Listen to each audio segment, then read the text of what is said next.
नमस्कार, आप देख रहे हैं प्रभात टाइम्स। अभी हमारे साथ राजनगर से संभावित प्रत्याशी साधु पासवान जी हैं, जिनके द्वारा आज एक विशाल जनसभा की गई थी। तो इसी संदर्भ में हम इनसे जानकारी लेंगे। सर, सबसे पहले आप अपना परिचय दे दीजिए। जी, मेरा नाम साधु पासवान हुआ और मैं यहाँ से सुरक्षित विधानसभा से संभावित प्रत्याशी के रूप में अप्लायर हूँ और आपके चैनल के माध्यम से आपको भी प्रणाम और हमें जो सुन रहे हैं जनता मालिक उसे भी कोटि कोटि नमन और प्रणाम कर रहा हूँ। आज का जो आपका ये बैठक था बिहार बदलाव, ये किन-किन मुद्दे को लेकर रखी गई? बिहार बदलाव 5 मुद्दा से रखा गया था।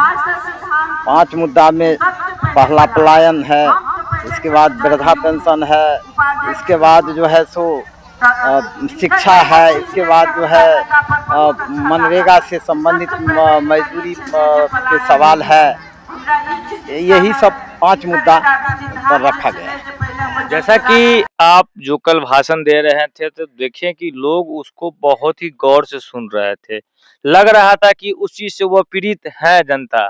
तो क्या लग रहा है बिहार की जनता और राजनगर की जनता इस बार मन बना चुकी है कि इस बार राजनगर विधानसभा में परिवर्तन करना है? जी, अवश्य परिवर्तन के दृष्टिकोण से ही ना इतने जनसमूह जनसैलाब जो है सो उमड़ करके वर्षा में भीग करके जो है सो अपने परिवर्तन से संबंधित क्रांतिकारी जो माननीय साथी सब आए हुए थे उनका भाषण सुने और भाषण सुनने के बाद देर सवेर यहाँ से जाने का काम किए माननीय जनता मालिक। जी, प्रशांत किशोर जी के साथ जो बर्बरता की गई है पुलिस कर्मियों के द्वारा पटना विधानसभा घेराव के संदर्भ में, तो क्या कहना चाहेंगे नीतीश कुमार को? ऐसे संविधान में ऐसा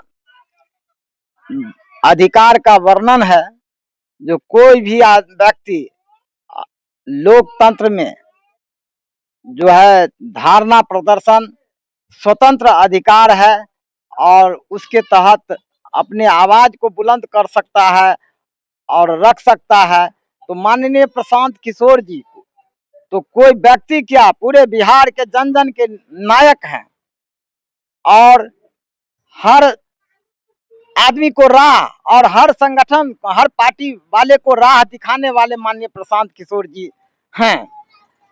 तो वैसे व्यक्ति के साथ जो भी बात हुआ यह अन्यायपूर्ण हुआ, दुर्भाग्यपूर्ण हुआ, जो नहीं होना चाहिए। जैसा कि आपको सिंबल भी चुनाव आयोग दिया है तो बहुत ही अच्छा सिंबल दिया है, स्कूल का बस्ता छाप। जब आपने संबोधन में कहा कि हमारी पार्टी का स्कूल का बस्ता छाप है तो लोगों में दिखा कि एक नई उम्मीद की एक नई किरण। आपने कहा भी कि जन स्वराज जो है नई उम्मीद की किरण लेके आई है और भविष्य जो सुधरता है वो शिक्षा सुधरता है। और आप जान सकते हैं कि हमारा जो मिला है सिंबल वो स्कूल का बस्ता ही मिला है। तब आप जो कह रहे थे तो लोगों में दिखा कि एकदम उत्साहित लोग हो गए हैं। जी जी, स्कूल का बस्ता जो सिंबल है इतना सस्ता नहीं है, यह कंसेप्ट बहुत बड़ा है, इसके प्रति बहुत बड़ा सोच है। स्कूल का बस्ता जो है प्राइमरी स्टेज का चीज है और प्राइमरी ठीक होगा तो ऑलरेडी आगे हायर भी ठीक हो जाएगा।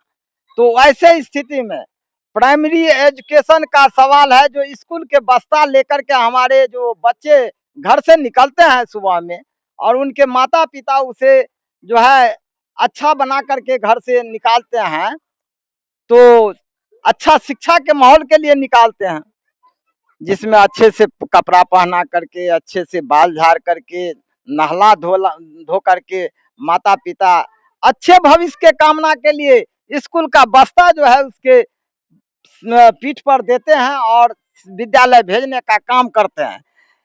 और उसमें जन स्वराज अच्छी शुरुआत कर रही है इसीलिए स्कूल का बस्ता छाप लिया है चुनाव आयोग से मांग। जी जी, स्कूल का बस्ता जो है वैसे जन स्वराज पार्टी जो है सो इससे पहले भी वही था। अब जनसुराज पार्टी के लिए उपचुनाव में वही सिंबल था। बीच में कुछ लग रहा था ऐसा बात, लेकिन जिस मुद्दा पर राह बनाते हैं माननीय प्रशांत किशोर जी शिक्षा के मुद्दा पर, तो भगवान भी उसी को संग देता है। जो जहां जो व्यक्ति जिस ढंग से एक कामना करते हैं वही होता है। आपके प्रशांत किशोर जी जो 60 वर्ष से ऊपर बुजुर्ग हैं, महिला और पुरुष, उनको 2000 रुपये देने की बात कर रही थी। अचानक से नीतीश कुमार ने उसे 1100 रुपया कर दिया। 400 के बदले अब 1100 रुपया दे रहे हैं। तो क्या लग रहा है प्रशांत किशोर जी जो कहते हैं वही चीज को नीतीश कुमार दोहराते हैं?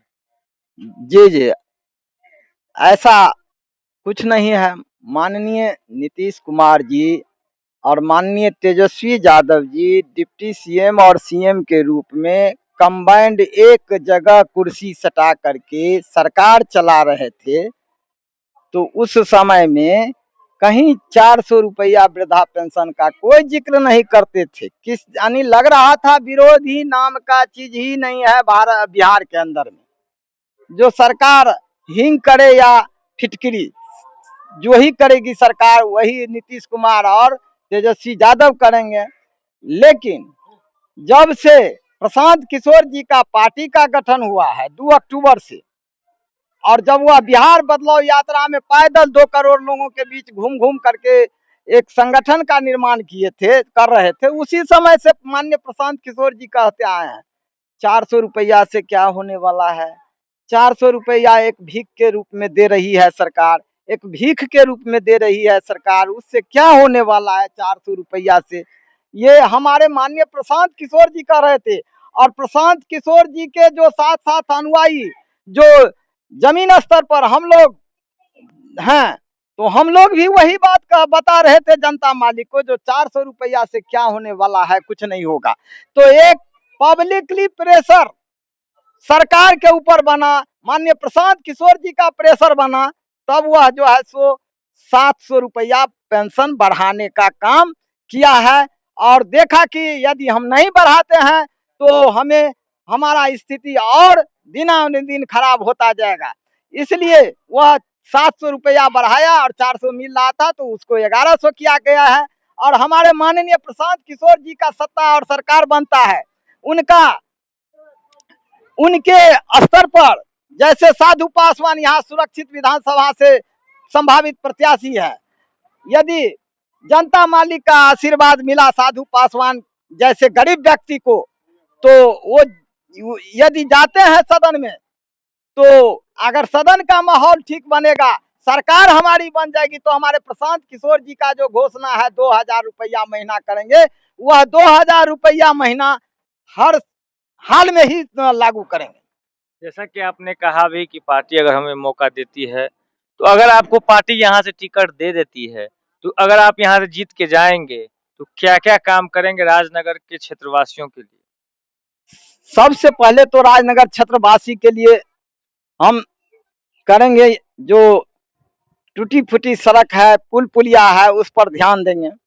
और इतना ही नहीं, राजनगर और अंधराठाड़ी दोनों प्रखंड को मिला करके 43 पंचायत का विधानसभा है। उस 43 पंचायत के विधानसभा में जो है सो आमना सामनी कहीं आने जाने का आवागमन का रास्ता नहीं है, जिसमें यदि अंधराठाड़ी जाते हैं लोग तो बाबूबड़ी विधानसभा होकर के जाना पड़ता है। राजनगर से अंधराठाड़ी के लोग आते हैं तो झंझारपुर विधानसभा होकर के आते जाते हैं। हमारा जो आपके विधानसभा में आप होते हुए सड़क नहीं है, एक दूसरे का कनेक्टिविटी नहीं है, कनेक्शन नहीं है। जो हम लोग, हाँ, अगर जनता मालिक के तरफ से ऐसा मान लीजिए आशीर्वाद मिला साधु पासवान को, तो सबसे पहला काम हम गंगद्वार घाट पर पुल निर्माण का सबसे बड़ा प्रस्ताव रखने का काम करेंगे। और हम बराबर लड़ाई लड़ते रहे हैं, चाहे इससे पहले जिस भी दल में हो, हम वहां भी इस बात का आवाज उठाते रहे हैं। क्षेत्रीय मुद्दा महिला आती है जो कि 65 से 70 साल की रहती हैं, वह आपको आके सम्मानित और आशीर्वाद देती है, तो क्या लग रहा है बुजुर्ग का भरोसा जन स्वराज बन चुका है? जी, भरोसा बन चुका है, तब न इतना लंबा समय भीग करके पानी वर्षा में भीग के वह माता जो है यहाँ बैठी हुई थी इस सभा में। इतना ही नहीं, जब सभी लोग चौतरफा एक गरीब व्यक्ति साधु पासवान का चर्चा करने लगे तो उनसे नहीं रहा गया माताओं से, तो माता सीधे मंच पर आकर के हमको आशीर्वाद देने का काम किया, जो कम से कम हम लोग इस गरीब को आगे बढ़ाएंगे। जैसा कि आपने देखा कि जन स्वराज ही एक ऐसी पार्टी है जो न तो गरीब देखती है न तो अमीर देखती है, वह सिर्फ देखती है तो समाज से जुड़े हुए नेता जो समाज के बीच में रहता हो, जो समाज का बेटा होगा। उनका कहना है सही सोच, सामूहिक प्रयास और सही विकास जो करेगा उसी को टिकट देंगे। तो आप सभी कमेंट्स के माध्यम से बताइए कि इस बार राजनगर विधानसभा में साधु जी को टिकट मिल रहा है या किन्हीं और को मिल रहा है, और अगर साधु जी को टिकट मिल रहा है तो क्या राजनगर विधानसभा इस बार, जो हमेशा से यहाँ दूसरे विधानसभा के लोग आज के चुनाव यहाँ से लड़ते आ रहे हैं, तो क्या इस बार यहाँ का बेटा ही चुनाव लड़ेगा? आप सभी का बहुत बहुत धन्यवाद।